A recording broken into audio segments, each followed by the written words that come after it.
Hello guys, welcome back to NFT Inspo. For today's video, we are going to show you how to send money from FNB to Capitec. So if you're interested, let's start our tutorial. Now to initiate a transfer through the FNB app, you need to follow the following steps that we'll be showing you. So to begin is by tapping on the Transact option on the FNB app. Now from there, navigate to the payment section and select the intended beneficiary and tap on the pay option. Now enter the necessary payment details for the transaction and choose immediate payment to ensure swift processing.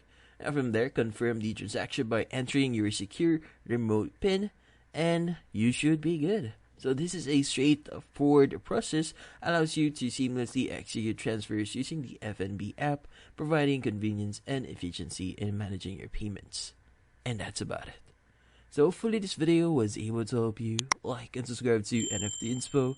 Thank you for watching.